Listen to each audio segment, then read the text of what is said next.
You're watching Daybreak, and thank you for staying with us. The hashtag on X is Daybreak. The SMS code is 22422 at Citizen TV Kenya and at Ayub Abdikadir. With me in the studio, Iringo Horton is the Executive Director, Amnesty International Kenya. Dr. Joyce Mutinda chairs the National Gender and Equality Commission. She's the chairperson. And Harriet Chigai is the President's Women Rights Advisor. Yes, Dr. you had a point. But talk to me about the question of education here before we come to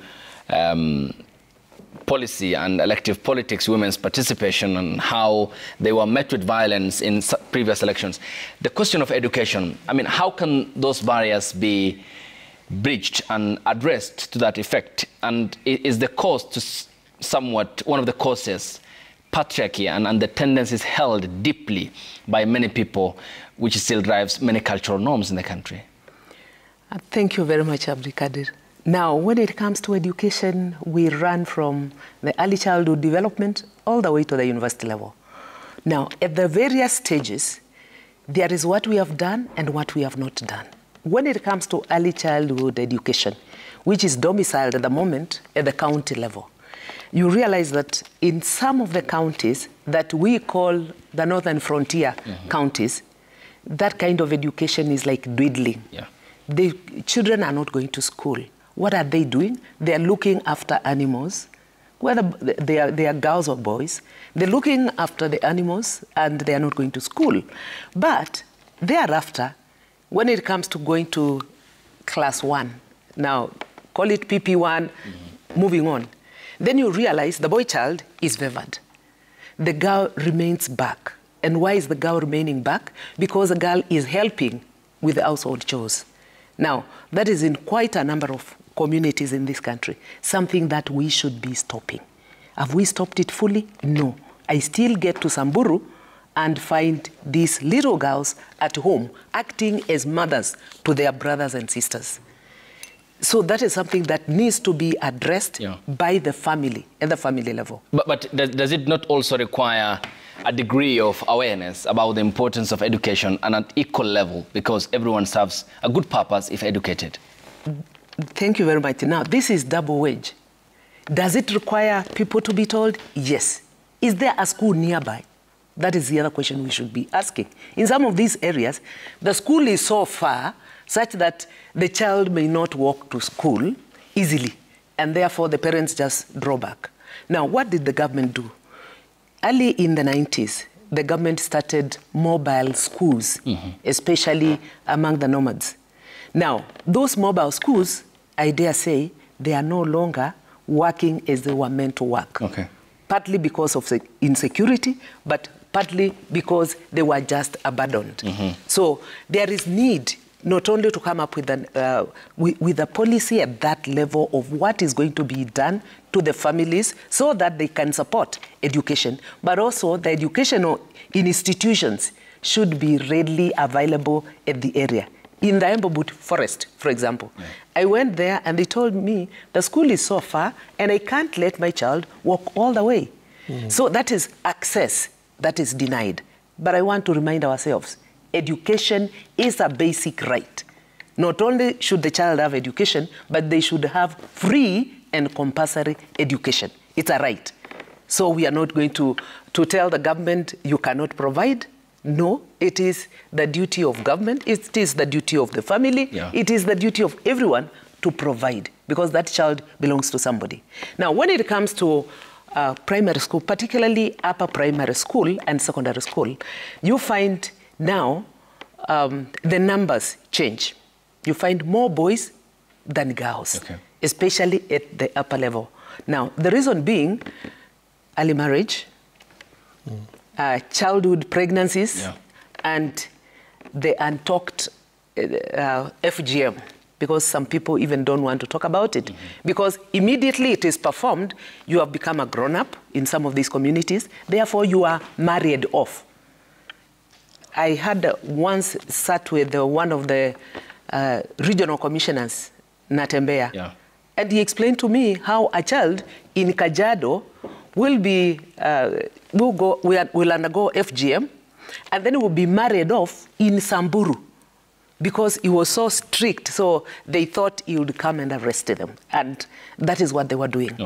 I wonder when he left what we have done. Well, because there has been a backlash in Narok and Kajiado. It is something that we should teach ourselves. Yesterday was zero tolerance on FGM. Yeah. We need to do much more about FGM. Yes. It's an harmful practice. Yes. We should not be hurting our children. Okay. Now, when it comes to the university and middle-level colleges, there is a problem. The middle-level colleges actually do not have any policy that directs them, particularly in matters gender. And therefore, they don't care what happens to the girl child or the boy child. It's both of them.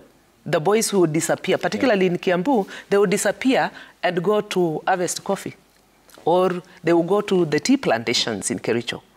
And the girl child will just leave the school and come and sit at home. Which is a double-edged sword, more or less. Yes. But you find now that the numbers of girls are dwindling, then as we move on, it becomes an issue. There is a policy within the Ministry of Education that when a girl gets pregnant, then after they get their baby, they should come back to school. I was party to that policy. But I now look back and say, what are we doing about the baby of the baby? Because now they leave their child at home unattended, and that child has a right, just like the mother has a right. So we need to ask ourselves, are we going to have areas where these children can be taken care of? In some countries, they exist. This phenomenon has already started. Okay. We have it in Nyeri. Okay. Now, at the university level, the policy is such that you drop a point for the women so that they can access education because there are so few of them. Now, that policy has helped to grow the numbers at the university level, but still, we are not there. Okay. We need to relook at those policies. Okay. Irungu, coming to you, when Daktari breaks down the education hierarchy, I mean, it informs our workforce, it informs her report, the Commission's report, and also that of the Public Service Commission, which still reflects underrepresentation in terms of gender, this time that of women. But it's also important, is it, that we address this from the source, the stemming point, which is the society, and the campaigns that ought to be rolled out by government, state and non-state actors, both government and non-governmental organizations. And how fast should they happen? Because the speed at which the case of Kajiado, she gave as an example, appear to outweigh the necessary measures that ought to be put in place to create that awareness, which is much needed because the society informs the country. So Amnesty International has just released a global report looking at what we call authoritarian practices. And it sounds like some political booklet, but it's essentially looking at the influences in society that begin to layer power and privilege on the basis of identity, right? So whether you are a woman, whether you are a child, whether you're an elderly person, whether you're a person with a different sexual orientation from the majority, the society begins to layer your opportunities and your life expectancy on the basis of that. So we've been looking at, how does this affect different groups of people? And the reality is that, I am male, I'm heterosexual, I am in my 50s, so I'm told, actually, I'm almost elderly now. I am a father, I'm a grandfather, and, that is all my identity. So we are not women or men. We have multiple identities at any one point, depending on the context. And I think that, for us, makes the, the urgency for civic education and gender awareness much more urgent than it has ever been. I think, I used to do gender awareness work back in the 1990s. And, under UNICEF, there was a program that actually reached 20,000 leaders from across different spaces. The funding was available. I spent 3 good years of my life doing that work. And what I don't see now is that level of, concerted, alliance-based work that is there. And therefore, we have the statistics that we have. And just let me give you a couple of others that I think are really important. The economic survey tells us every year that the numbers of people who are raped and defiled are actually 1.5 times more than the cases of corruption in this country. So we think we have a problem with grabiosis, where people are just grabbing or stealing from the state. But actually there is a much bigger problem that we have. Or the other one that I think was raised by the women who were on our streets 2 or 3 weeks ago, when they said, something like 30% 50% of all women have been sexually abused by the age of 15. Right? Now, this is not statistics and figures from 1950 or even 1970. It is 2024. So therefore, we need to think about safety. We need to think about opportunity. And as Amnesty, we've been working a lot with schools, because I think that is the space that essentially you should be able to create freedom and space and safety for young people in a school environment. But what we're seeing is too much incidences of non-consensual sex. We're seeing sex for marks, sex for mobile phones, sex for pocket money, and that culture is what we need to eradicate. And just to come back to the issue, which I think often comes up, of the boy child, the statistics are really clear that actually still the most discriminated gender, with the exception of the LGBTIQ community, is women and girls. Right? I think that is statistically still robust. And I think what we have to say is that, if we do not tackle this issue, then we will see another generation of girls being locked out of the workplace, locked out of public offices. We will, not see a woman president in our time. And, we have to think about, now that we have a Chief Justice who's a woman, when are we going to see a Speaker of Parliament that's a woman? When are we going to see a executive run by a woman? And I think that's the challenge. But of course, for those people who are concerned about the boy child, it's not an illegitimate concern. I mean, we have too many of our boys who have low self-esteem. We have too many of our young men who are drunk or have no purpose in life because they have lost that purpose. And we have too many absentee parents, fathers, who are just not playing the role that they should be playing. But I don't think we have to trade one for the other. Okay, and just a reminder, the Deputy Speaker of the National Assembly is Gladys Bosch-Sholei, a woman. Deputy. Yeah, the Deputy. My point was Speaker. Yes. Let us aspire. And also the question of leading the executive, that largely is part of democracy, so it's the Kenyan people who can decide that on the ballot. Civic education. Yes, which all, again, informs how we ought to deepen our democracy. Coming to you, Harriet, I mean, when such discussions come up, the focus then bends towards elective politics. Of course, we'll be coming to that. But the major underlying issues include that of, for example, the social sector, the labor market development, for example, as mentioned in the report by Dr. Joyce Mutinda. And how well then do you take that messaging to your office, and of course to that of the President, Harriet, on education, for example, and some of the policies required to mainstream to ensure that there is adequate gender representation on both ends to balance the society? Yeah. Well, just like I said, data is key in terms of looking for solutions. When it comes to the social sector, and I'll be looking at labor, let me start by labor market. What is currently happening? We have the gaps, but we must also be very intentional in how we mainstream labor, not only in public sector, but private sector as well. And the reason as to why I will bring the private sector is because we also have to be alive to the fact that the private sector also is one of the biggest entities in this globally that also do a lot of employment. So all these national policies, if we can actually cascade them to all these sectors, we will go a long mile.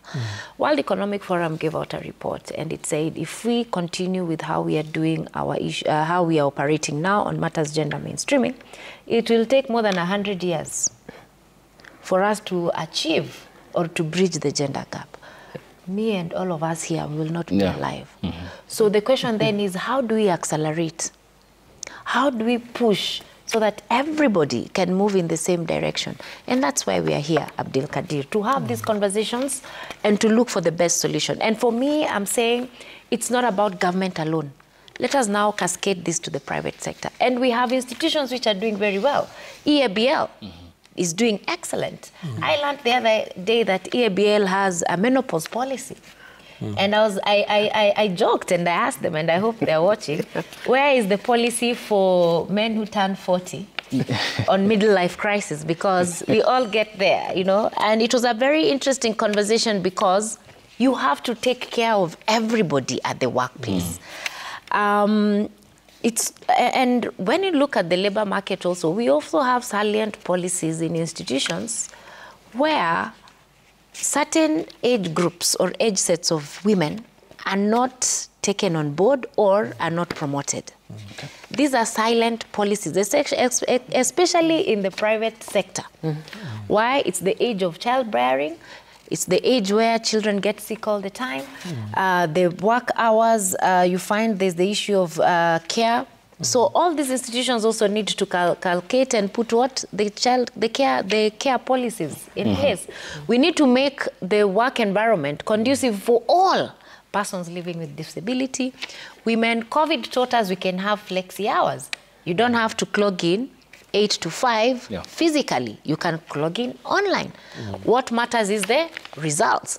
So all institutions now need to start looking at their policies and change, including government. Government doesn't have policies of... The government policy for going to work is 8 to 5, period. So we need also to start looking at all these sagas, all the state agencies, and see, is there a way that people can actually, you don't have to walk into an office from 8 to 5. You can even start from 9 to 6, you know, or come in later, up to later in the day. We'll also deal a lot with the traffic on the roads.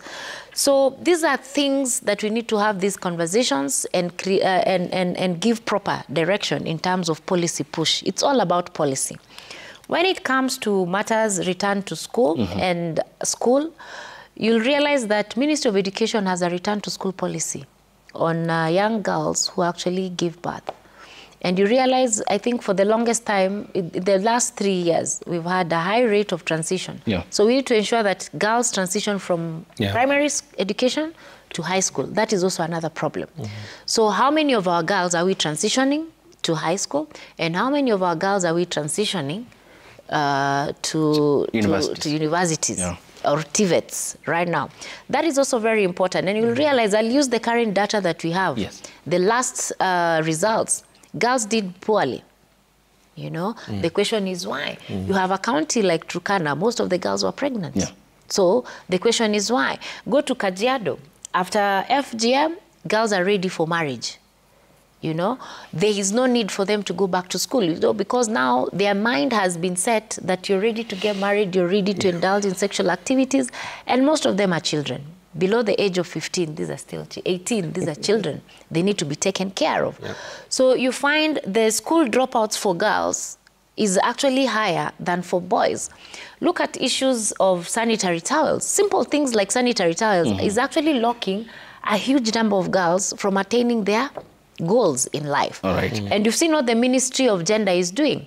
Ministry of Gender is now providing sanitary towels for schools, and we are hoping that that program will be able to make sure that our girls stay in school. So all these issues, they seem minute and small, but they're actually a high contributor to girls dropout, to transition of girls in terms of education. And this is something that one arm of government cannot do.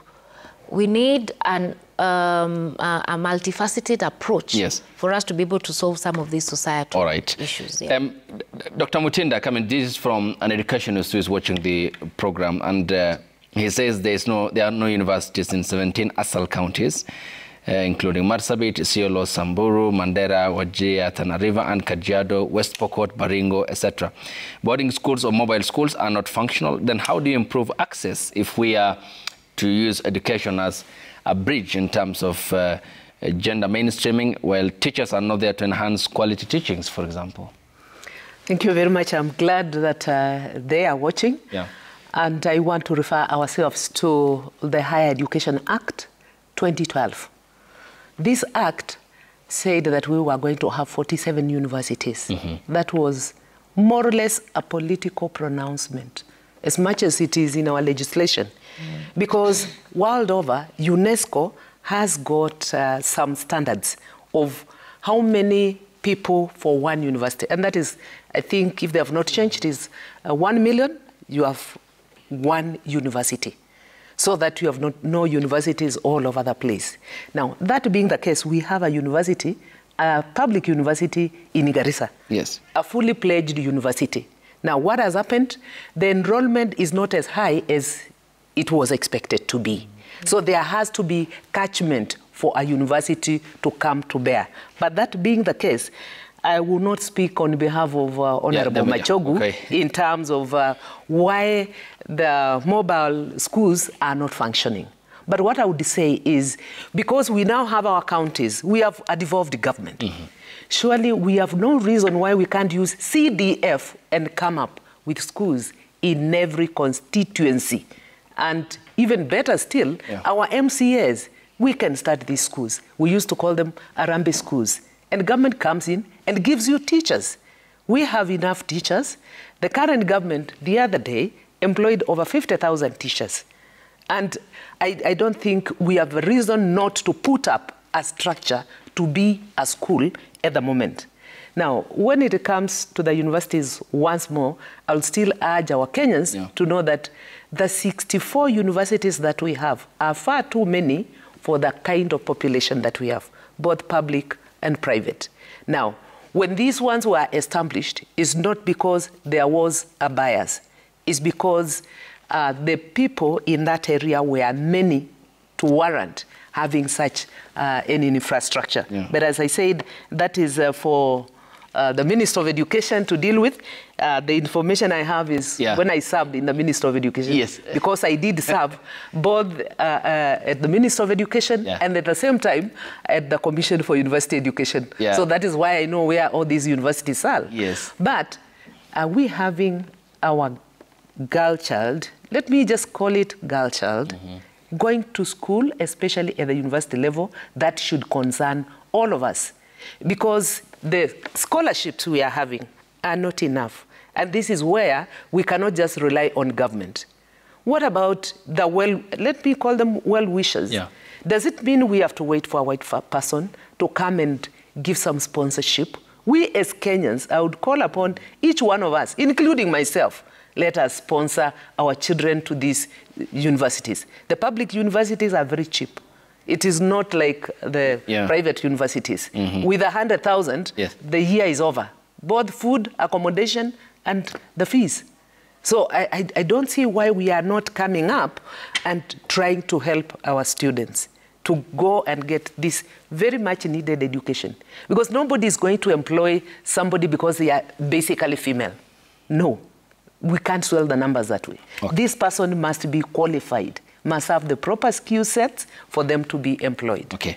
Irungu, coming to you, I'm looking at a UNESCO report, and it places Kenya and South Africa and Ghana. If you look at the percentage of ICT graduates, for example, you have 30% for ICT women in Kenya, and engineering at less than 20%, about 18%.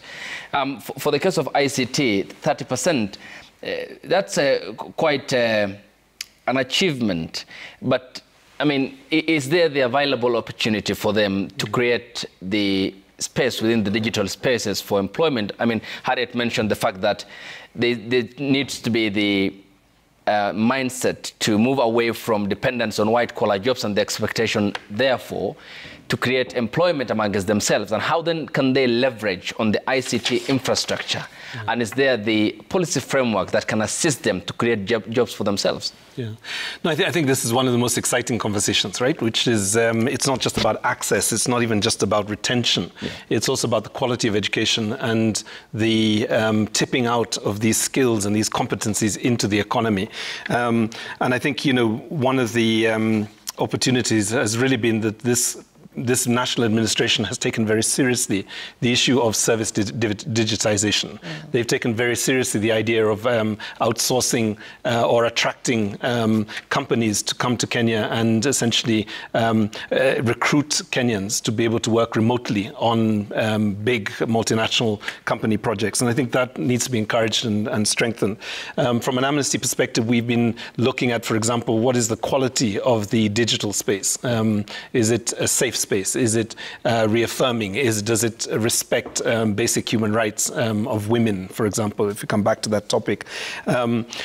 And I think, we need to continue that work simultaneously. I think one of the things that, it works against that policy is the idea that we are essentially producing labor for other markets. And I think the labor migration policy of the government, for me, still remains controversial, that we would invest so much in Kenyans. And essentially, the objective of it is to export the most talented, the most gifted, the most competent Kenyans to places like Saudi Arabia, to Canada and the UK and other places. Not that I have a problem with those parts of the world, but I think for me, Kenyans cannot be simply looked at from the point of view of remittances, right? I think what we have to do is think about what is a vibrant economy that actually utilizes its potential back home. Mm-hmm. And I think, ICT is one of the areas, engineering is another area.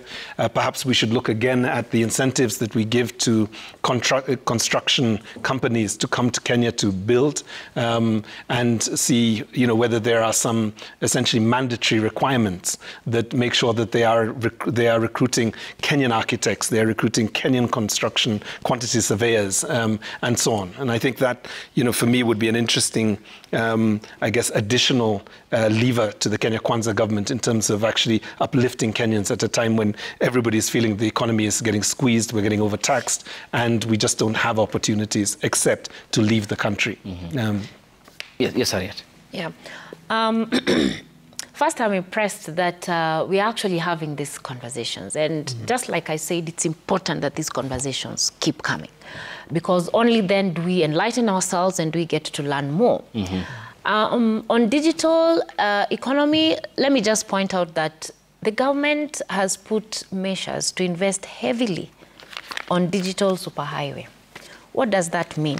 The digital infrastructure, and where the government is putting a lot of weight in ensuring that the whole of this country is well connected using the submarine cyber cable optic, And the target is more than 9,000 kilometers, of terrestrial fiber optic. What does that mean?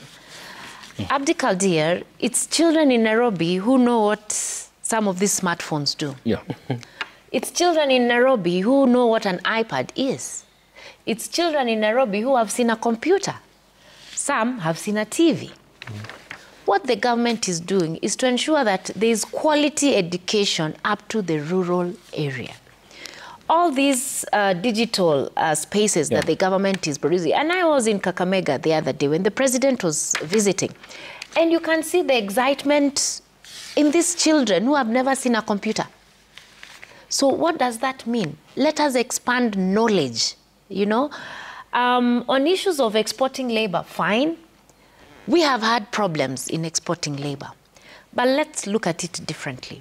Abdul Kadir, even you as a journalist, when you leave this country and you go in a different country and have a tutorial on broadcasting, let's say with BBC World News or any other, the experience that you get out there is quite different. Mm-hmm. Fine, you can leave out as a security officer, you can come back as a security expert. Mm. You can leave as a home caregiver, you can come back as a profession in a different field. So let us not look at these issues one-sided with the lens of just pulling down anything and everything that the government is trying to do to actually help, And in fact, all of us should actually bring caucuses. We go back to our villages and enlighten the villagers that, hey, this is what the government is offering. You people, 100 from my village, I want you guys to let's go to Dubai. And when you reach Dubai, enroll yourselves in colleges. You'll be earning 100,000. We want you to save 10,000. We want you to send home 10,000. We want you to use maybe 20 to make your education better, or even get into colleges that offer training. Go out there and be trained to be better than how you left your country. Then come back as an expert. The government is not saying, hey, go away, we don't want to see you. The government is giving you a platform to grow yourself. And I think that is what we as Kenyans need to look at. That is what we need to see. We are not telling people to go out there to be home caregivers. Well, that could be the opportunity. No, there are a few going there. And they have been going anyway. Okay. And they have not been controlled. The systems have not been managed. Okay. Now the government is saying, let us put proper structures in place. Let us know where our people are going. Let us ensure that wherever our people are going are safe by putting in place bilateral agreements with those countries. Let us ask these people who are going that, hey, we are sending you out there, but you should remember you have a home. Come back home, build community, build your community, educate more, open opportunities for more people. And I can assure you, Abdul Kadir, staying in your village does not enlighten you.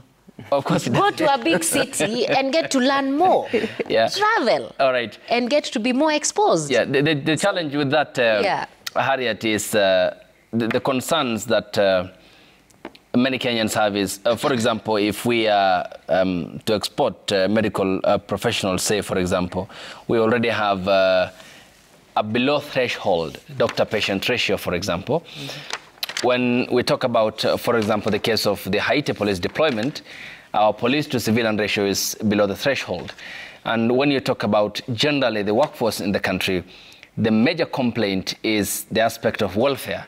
I mean, if you have opened up these doors, then does it not also open on the same parallel length the aspect of now floodgate of professionals out of the country, which might in turn cause brain drain? Well, for me, I wouldn't, those are fears. Yeah, those are fears yet to be tested. But now that we know that there's a gap and there's a challenge that might come, what are the stopgap measures that we are putting? You know, legitimate concerns. I totally agree, legitimate concerns. But since we're already saying that that could be a problem that is coming, how are we prepared? Then we need to go back to the drawing board and say, this is expected in the next 5-10 years. If we export 1 million doctors, we'll have a gap. So let us take to school 1 million doctors. There are children out here who have not even gone back, have not been enrolled in universities. The question is why? We have children out here who are yet to even get into TVET institutions. TVET institutions are open. So, and we have so many children. And by the way, remember, Africa and Kenya is one of the countries with the highest number of well-educated young people who don't have jobs. They're there. There are very many. Yesterday, I met a young man, last week, sorry, I met a young man who's an economist, and he's been out of a job for 10 years. Brain drain. That's what I talk. We actually, they can't do much to an extent that you're losing yourself. So we have so many of these, and all of them are looking at being absorbed by Treasury. But Treasury cannot absorb all the economists. Let us export them. Let them go out there and get more exposed, and they get more, you know, even venture into other, you know, you do economics, do something else, do a PhD in something else. I mean, let us allow these young men and women to explore, to get more exposed out there, and let them come back home and build their homes. All right. So we have all this, even for lawyers. I would want to see young lawyers in this country finishing, they go to the US, they learn the trades, and expand their knowledge in terms of the new global trends and the emerging areas in law. We have AI. The global market is already advanced. Kenya, we don't have AI lawyers, right? But I would encourage the young lawyers. I mean, you don't have to scramble on criminal law here, yet you can venture out there, go and expound your knowledge on other areas of practice and come back as a guru in that field. So for me, I like to look at things from a positive lens vis-a-vis the negative. And if you can actually find that there's a problem or there's a negative issue that is coming up, fix it. Dr. Joy is coming to you now.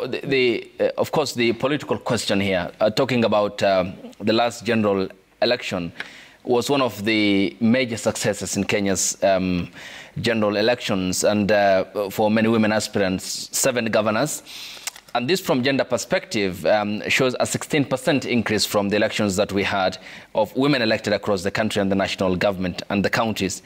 And here I want to point out, yet female politicians still only constitute 10.6% of all elective seats, and a 1.5%. That is, the National Assembly remains far below the constitutional threshold still. Yes, it's a democracy. The end product can be not what we expected. But how can the enlightenment now be taken to the people? The question of now integrity, both for men and for women, and to elect people with integrity without looking at the agenda makeup, and put people in positions of power based on competence and integrity. Thank you very much, Abdulkadir. I knew we must talk about politics. Yeah. And I'm very proud of the 7 female governors.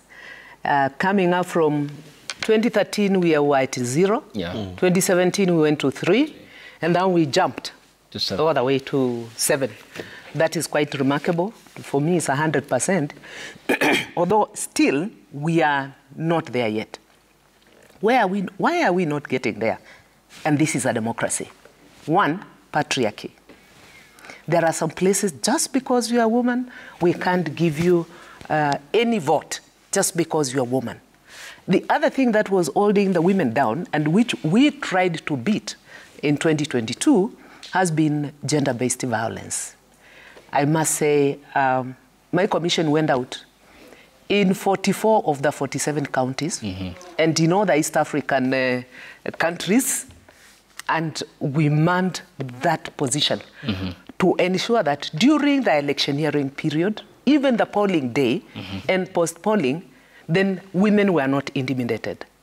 At times, it just took us to be at a polling station, and then the gangs would just disappear because they would know I'm going to call the police and they will be dealt with. Now, that being the case, how did we do this? Not just being out there, but also working, as somebody would say, with other arms of government. Okay. I must commend our police officers.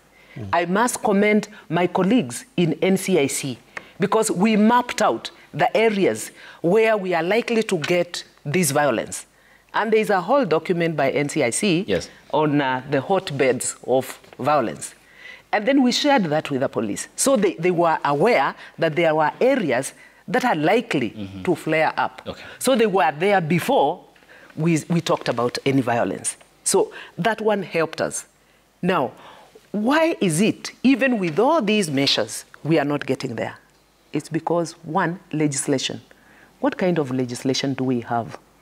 It's very clear that we should have by now enacted Article 27, Sub-Article 8, about the 2/3.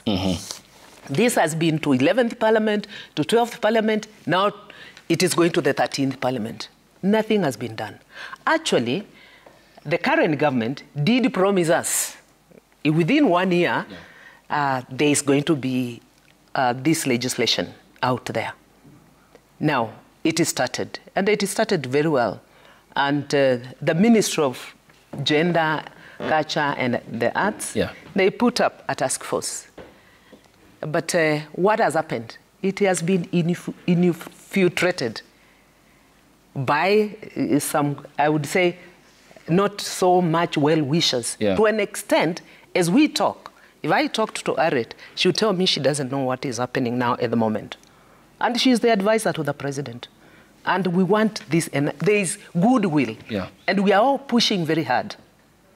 So this infiltration, why does it come? By who? I mean, I said by not good well-wishers. Let me leave it at that. In your view, are they saboteurs? They are. Yes, they are. And some of them may be paid to do that. Because enactment of this act is going to infringe on some people's rights. They think they have some rights that are going to be infringed on.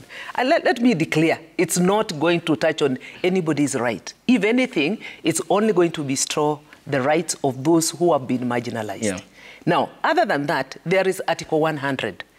It talks of not only the minorities, the PWDs, but also the women. And enacting Article 100, in my own opinion, and that of the National Gender and Equality Commission, would even also take care of Sub-Article 8 of Article 27. It would take care of the 2/3.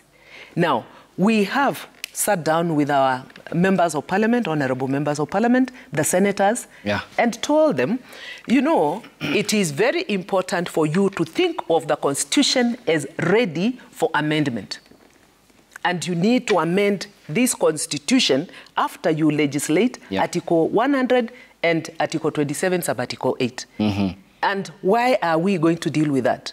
We need to get back to Article 97 about the National Assembly and say, how have we divided those seats?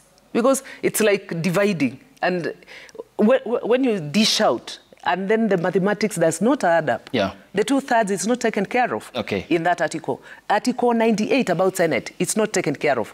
The only article that seems to be working towards attaining 2/3 is Article 177 on the county assemblies. Because when they don't elect, then they nominate to get enough. But I must say, just before I wind up, there's something that we have ignored. I talked about gender-based violence. Now, if we ignore, which we seem to have done, Polycare. Polycare is a one-stop shop for gender-based violence. Now, this came up within our police force when they became police service. And we were so excited about it. Up to now, we have only 2 stations, and there's only one that is partially operational in Nanyuki. The other one in Nairobi is not operational. So I would call on our very good interior CS. Interior, not only interior CS, but also because it is Amolo's docket, it should be the PS who is hands-on and the Inspector General of Police who is hands-on to operationalize. It is not rocket science. We can have polycares in all the 47 counties so that we don't get intimidation. Yesterday, let me share this. Yesterday, I had a case somewhere in Makueni, Salama. Somebody was beaten, and they went and reported. They had an OB. They were given a P3. And then what happens? The person who had beaten them went back to them and said, now you have told the police. Now I'm going to kill you. We are now killing these days. She was so much threatened. And somehow, somewhere, somebody got my phone and called me, and I called the commander of police, the sub-county. And the case is going on. Let me not talk about that. But I'm saying, Polycare, we need to do something about. Legislation, we must do something about. We should be ready to amend our constitution. I'm coming to you, Irungu. I'm looking at the president's memorandum, and Harriet to you also on this. And he itemized gender inclusion and affirmative action as the point number 1. And he said, on compliance with gender inclusion framework of the 2/3 gender rule, it's regrettable that implementation has become a conundrum that has remained unresolved for far too long. This is a profound sense that we have failed the Kenyan women, and I believe that it's time we make a decisive breakthrough. There has been notable legislative endeavor to facilitate the greater political participation by women, especially by encouraging more women to vie for elective positions. Equally appreciable are the significant gains made in terms of sustained increase in the number of women elected leaders. And he finished by saying, the Constitution mandates the progressive realization of the gender representation ratio set out in the gender inclusion principle via the legislative and other policy measures. This was certainly a goodwill from the president, December 2022. Harriet, I'll ask you how far has this gone, but Irungu, talk to me then about this goodwill from the top. Can Parliament heed the call this time round because of successive failed bills by the former majority leader Adan Duale and also by Parliament largely in failing to meet the 2/3 gender rule, to the extent that former Chief Justice David Kenani Maraga had called for the dissolving of Parliament? So I think I would associate myself with the comments of the President on this issue almost entirely. In fact, if it was an amnesty speech, I think we would endorse it very clearly. I think it's great in terms of analysis, in terms of the shortfalls. The question that Harriet has just challenged me a little bit is how do we become more solution-based? And I would also offer that to the President. What is the route map towards the 2/3 elements? And I think, we've talked a little bit about it, but I think if I can just raise a couple of other areas in terms of electoral office and women's rights and women's empowerment. The 2027 election was also one of the most corrupt elections. We say that 2022 or 17? I'm speaking in future. Yeah. 2022 was one of the most corrupt elections. In many ways, Transparency International, I think, documented more than, 1,500 cases of voter bribery and vote buying from all parties and all candidates, unfortunately, which I think must concern us. And why does this concern us? Because once you turn an election into an auction, then it is the people who have the most money that will essentially occupy the positions or will determine who occupies the positions. And typically that is not women. Right, although we do have some wealthy women in this country. So I think being solutions-oriented, apart from the implementation of the two-thirds majority, I think there are 4 things that we need to see immediately brought into bear and before the 2027 elections. The first is that we still do not have a campaign financing act. Right? So we do not set limits for how much money is being spent. And I think that is a gender concern. And Parliament objected to that. And Parliament objected for obvious conflict of interest reasons. The second one is that the Electoral Commission is still in a shambles, and we have not seen, a decisive move forward to restore the Electoral Commission not to a party or a committee of party agents, but essentially a commission that is safeguarding the Kenyan voter. And that's the purpose, that's the mandate of the Commission, not a place where you negotiate between 2 big or 3 big political parties. The third area really relates to civic education and voter education. And there is no work taking place in that area. Vetting of candidates, will we have any, better strategy than a few non-governmental organizations red carding candidates in the next elections? The question needs to be taken back to the state and the Electoral Commission. On what basis are we going to allow people to come forward or to put themselves forward when they have a history of graft, a history of inappropriate behavior and violence? And then the last one really, I think, is looking at the online media spaces. The 2027 election will be the first election where we will see probably the full exposure of artificial intelligence and the use of that technology to essentially divert us from the truth and essentially fabricate lies about opponents or about candidates. And I think maybe the last one, I marched with the 10,000 women 2 weeks ago.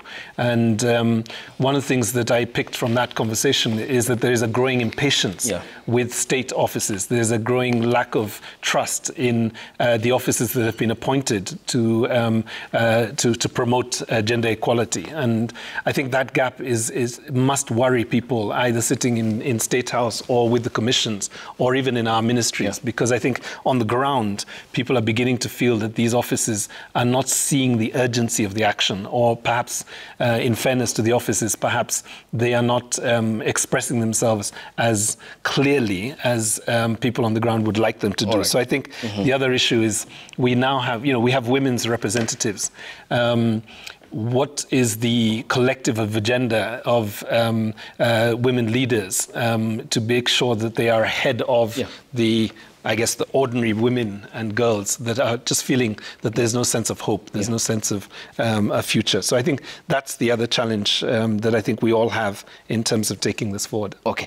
Harriet, how far are we with this memorandum by the President to Parliament? Because he called on Parliament to fast-track what he said is the need for, to just point that part out, the head of state saying that the empirical evidence there is to support the proposition that equipping and promoting more women to run for office will, in fewer election cycles, bring the number of women contesting and winning elections to at least the same level as men, and therefore the need for the creation of framework and guidelines to that effect. How far are we with this? I'm sure this is a discourse that your office is handling, but how far are we with the progress? First, let me say, sometimes we beat ourselves too hard, too hard. Sometimes we actually need to also appreciate the milestones we have made as a country. I was in that group of we are not moving, what is wrong with us? Until I met one of the ambassadors of one of the Scandinavian countries, and he actually told me, you know what, you guys are ahead. In my country, we don't even have a policy on gender. And I said, wow. Actually, we have done something about it. Is there political goodwill from the head of state? Yes. The head of state took time and penned down his wish list, right? And we took time to sensitize members of parliament. Ngek was part of that team. And then what happened? We decided to pull it out from parliament and put in place a multi-sectoral agency to look at these issues. And you've heard the PS ministry saying that they are collecting views, they will give us a report. We are all waiting for the report. And once the report comes out from the multi-sectoral team, we'll then be able to move forward pegged on what recommendations are in that report. So until the report is out, there's nothing really much I can comment on it and a few people also went to court to challenge the composition of the multi-sectoral agency. So it's out there in the public domain. So let us wait for the report and then we'll comment on the report. But when it comes to the president and his wish list and whether he truly supports women, yes. You have seen all the governors who are elected under UDA saying they are where they are because of the support they got from the head of state. You have seen the numbers of CSs this time round. There are more in the history of this country. Even the number of PSs, we might not have achieved the promise of 50-50, but we gained good numbers. So the question is, how do we achieve the numbers going forward? On matters leadership, interesting enough, I'll tell you, it's important that we all go back to the drawing board and address these issues from the political parties. For us to attain 2/3, we have to start with our political parties. How are the political parties structured? How is campaign done? Campaign financing? How do we leverage and ensure that all elected positions, chances are high that we'll be able to leverage and push women up. But truth be told, for us to bridge the gap, there has to be nomination. So there's a lot of sensitization that needs to go out there in terms of why do we need a balance when it comes to leadership and governance, cutting across board. And for me, I've always said a society that leaves half of its population behind leaves half of its potential. And that also goes with persons with disability and the youth. We have to have all, representation so that we can have a rich governance structures going forward. And even when you look at succession planning, how do you have proper succession planning if we don't bring on board youthful leaders who we can then mentor into great leaders? And I always say this, today we have these seats, but we should be able to mentor others to be better than ourselves, So I will leave it at that, but just like Joyce here, I think I should have a cup of tea with Joyce so that she can enlighten me more. But is there goodwill from everybody else to ensure that we have women representation in leadership? I leave it to the Kenyans to decide because they are the voters at the end of the day. Okay. I'll talk, Harriet, still on you because as much as the goodwill from the president and the memorandum to that effect that he sent to Parliament, looking at, for example, the cabinet composition which you have spoken to in terms of the cases of the principal secretaries, the president, his deputy, and A.G. Muturi are men. There are 22 others, that is 25. The maximum, of course, the constitution, the ceiling that the constitution provides for, and 15 of the 22 CSS are men. So that brings to, in terms of percentage, 68%. You are 32 women in the cabinet. It ought to have also started, isn't it, from the echelons of power for the 50-50 that the president promised to women when he met them at the Nyayo National Stadium before he was elected and given the mandate as the president. So what's the question? The question is the failure to meet the 50-50. I can see where you're coming from. You will agree with me that we meet their third. We met their third. We didn't meet the 50-50. And the explanation is very simple. When it comes to dissemination of these offices, you have to take care of all the regions. So where I sit, I can only hope that in the next phase, we'll actually acquire the 50-50 and we'll be able to create a good balance. So we didn't meet the 50-50, but there's a deficit of 4 you know. But you also see there are 2 offices which were created for women to sit in cabinet, to take the number up. And that is my office and that of Dr. Monica Juma. So then we have a balance of about 3. So we are hoping in the next level of engagement, we'll actually fill that gap. Okay. So it's work in progress. For me, I will celebrate the milestone that we have made now and push for more, you know.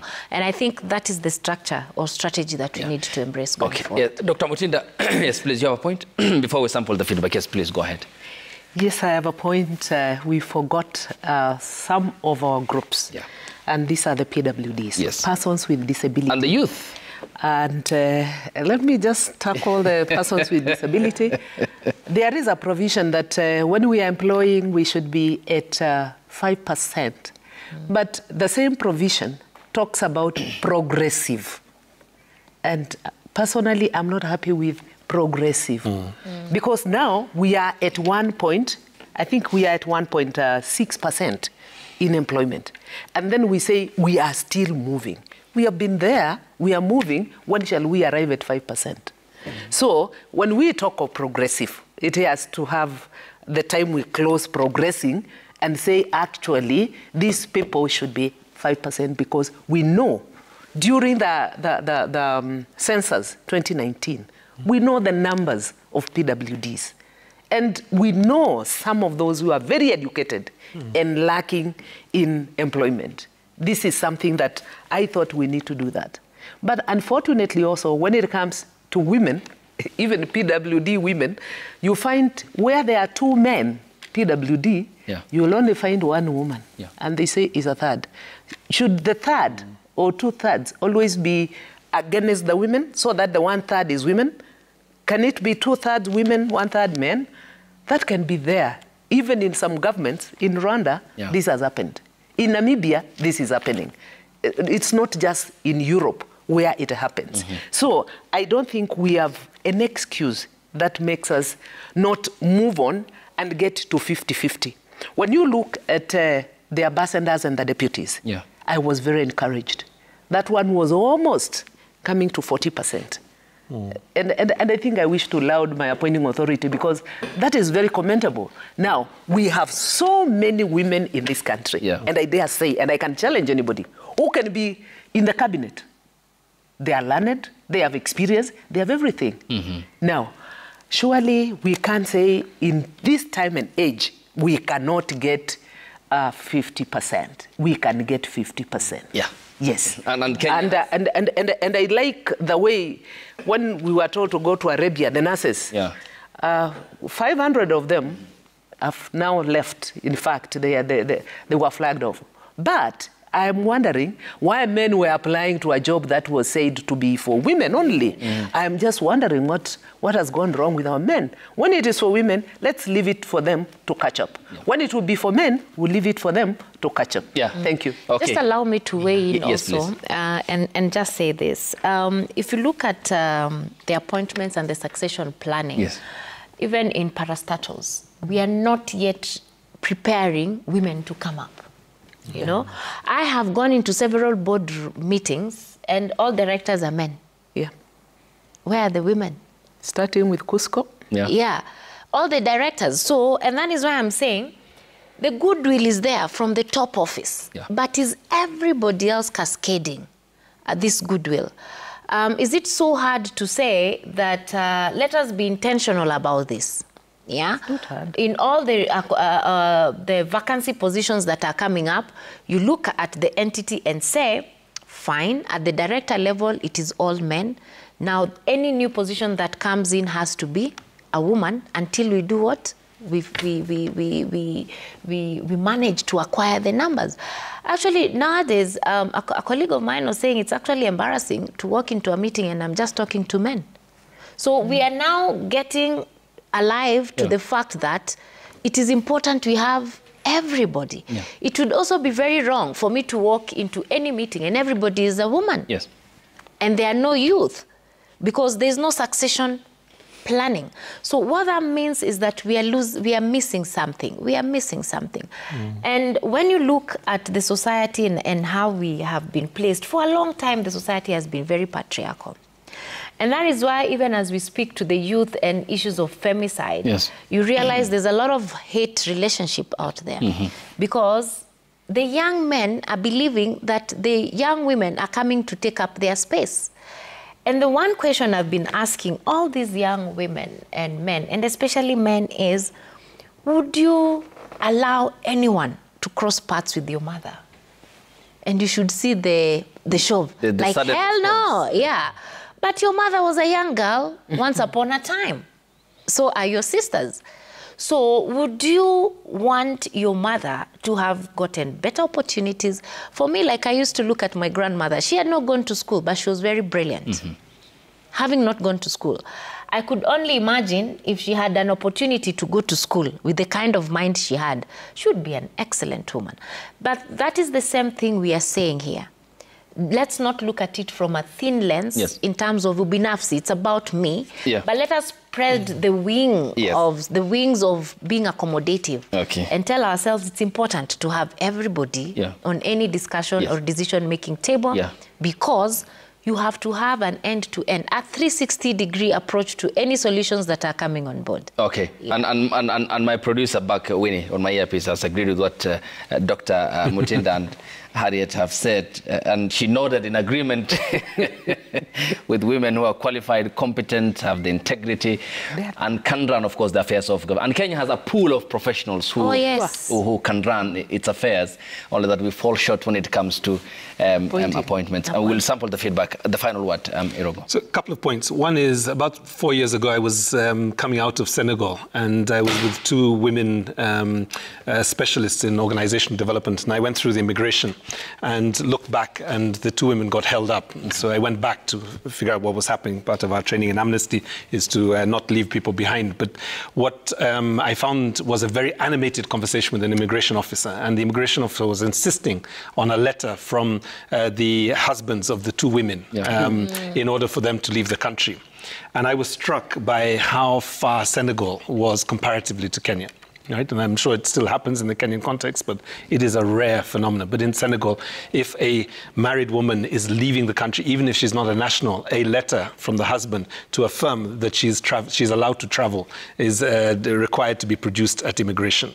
So I think, coming back to the comparative analysis, we do have to celebrate that the spaces have moved, and we need to be vigilant that they don't slide back in this generation. I think I've come to a point that, every generation has to create its victories and it has to protect the victories of the previous generation. But let me touch on one issue that we've not talked about, which is elderly women. So Kenya is a very young nation, so we think in terms of women and girls, and primarily we're thinking about people under the age of 60, for example. Yes. We now have a growing number of women who are elderly and they reach the retirement age, and there is very little support for them. So I think one of the questions we need to be asking is, do we need to look at this segment of Kenyan women as well, so that we are able to provide avenues for them to remain productive, they remain safe, and then also that they remain socially engaged? Two very basic things. Can we not lift the mandatory retirement age of 60? Why do we have to essentially retire people at the age of 60 when the life expectancy has come up dramatically in the last 10 years? The second one is this: can we not insist across businesses, public offices, and civic organizations, including Amnesty, to have caregiving leave? Right? Can we not find ways of reintegrating women who have retired back into spaces around schools, around hospitals, essentially doing the kind of work that they can do very easily, but leave them productive? Why must they leave the city centers to go to the reserves like they are somehow being cast back to the village? So let me leave that with a challenge. And then lastly, just to say that on page 2 of the Nation today, if we can just touch on this, there is a chama that has been set up in Meru by 120 men. And in Meru, this is a phenomenon. Right? So perhaps we can challenge more men to form chamas to deal with the issues that are affecting their communities also. Thank you. Let's now take a look at the feedback and what you Kenyans are saying, who had granted us your time here on the broadcast as we talk about this very important topic. The hashtag on X is Daybreak. The SMS code is 22422. at Citizen TV Kenya and at Ayub Abdikadir. Samuel Owuoth says we should have more women in Kenya in high leadership positions because it's good for the development of the country. The boy child does not come down because the girl child is coming up. They should both be able to come up. I clap for him. This unidentified viewer says leadership should be based on qualities, not just gender. The boy is now more vulnerable than ever, and soon the whole society will suffer. The reason why many women lose election is that they portray themselves as women, not as leaders. Okay. Remy Butia says among the glaring gaps that continue to deny women and girls access to their rights is the lack of government-run safe shelters for those at the risk of sexual and gender-based violence. Daktari talked about that.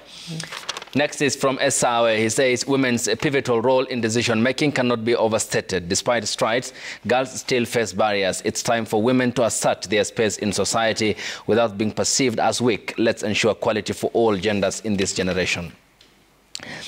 Oma Evans says, although there are tremendous efforts to bridge the gap in various sectors, I honestly believe gender equality still remains a pipe dream. I reckon Iposiko, we will be there. Jem Soma says, how can we address the gender gap in the public sector if we don't develop a mechanism to address it? Kenya Kwanza regime has failed to honor their pledge to have 50% gender representation in top government appointments, like in principal secretary positions and also in the cabinet secretary positions. Samuel Owuoth again says to all women, the gains made in our country, Kenya, in ensuring women are not marginalized in leadership and decision-making cannot be underrated. Though a lot needs to be done, women in Kenya have some voice. Peter Gesura 89 says, if Kenya wants to bridge the gap, the government of the day must ensure schools, colleges and universities are built in all marginalized areas to help the girl child to get quality education. Next up, Frank Orinde says the persons with disability are underrepresented due to public and employer perceptions, discrimination, academic qualifications, and the lack of political goodwill. PWD are not adequately accessing education. Disability is natural. We should all strive to ensure disability inclusion is a reality. Charlo Ward Rossi says women need to find their way into leadership and various positions as far as employment is concerned. They won't be given such positions in a silver platter. They always say what men can do, they can do better. Let them now compete with them. Thank you for your feedback. Your final word, starting with you briefly, Daktari. Now, thank you very much for having me today. I just want to remind ourselves we are moving to the month of March. And we have two important assignments for the month of March. And one is the International Women's Day that will be celebrated on the 8th of March. It will be a Friday. It should be a Friday. And what we have as the theme for this International Women's Day this time round is count her in. Count the ladies in, if you wish, count the girls in, accelerating gender equality through economic empowerment. Thank you. So it is the issue of acceleration. Now, from there we shall have a reporting. Kenya has to report on CEDAW, and will be reporting during the 68th CSW in New York. Now, in that reporting, the theme we have is accelerating the achievement of gender equality and the empowerment of all women and girls by addressing poverty and strengthening institutions and financing in matters of gender. Thank you. So I wanted to say, finally, gender equality is not only a fundamental human right, but also a critical aspect of sustainable development. Thank you. So if Kenya must develop, then gender equality must come to bear. Yes, Harriet, briefly, and then Irungu. For me, mine is as simple as this. Let us go to data. Data tells us that 75% of women are in farms, right? So the question then is, how are we preparing these women to produce? We also know that everyone was born by a woman. Everybody was born by a woman. So let us calculate back the culture of love, perseverance, and just being together. You know, when we grew up, my neighbors could actually discipline us. We have left that to our confinement of our homes. And the other thing, I must say that leaving half of your population behind is leaving half of your potential. So as a society, as corporate institutions, as a government, as civil society, it matters not. We must include all. Thank you. Yes. Otherwise, we are the ones who lose out. Thank you. Yeah. Yes, Irungu. So quick comments. Disability is natural. Just coming back to one of the comments that was there, disability may be natural, but discrimination is not. We have to create societies in which nobody is discriminated on the basis of their identity. Gender and sexual-based violence is not normal. It must be never normalized by our jokes, by our denial that it is happening, and most importantly, by victim blaming. And I think this is the message that we must carry forward. Femicidal behavior is a crime under our laws, and people will be held accountable for it. Okay. And then very lastly, just to remind everybody that there is no society that has developed without dreams. Call them pipe dreams, tunnel dreams, or wide vision, horizon dreams. Yeah. Because all you have, if you don't have dreams, is nightmares. Thank you, Daktari. Dr. Joyce Mutinda is the chairperson of the National Gender and Equality Commission. Thank you, Daktari, for your time. Irungu Horton is the executive director, Amnesty International Kenya. Thank you as well, Irungu. And Harriet Chigai is the president's women rights advisor. Your time is all appreciated, ladies and gentlemen. Okay, and I thank you. And thank you to you too for sending in your contributions on the hashtag Daybreak. The SMS code is 22422. And the SMS code is 22422 at Ayub Abdikadir. Up next is Health and Lifestyle, and we'll be back shortly. Stay with us.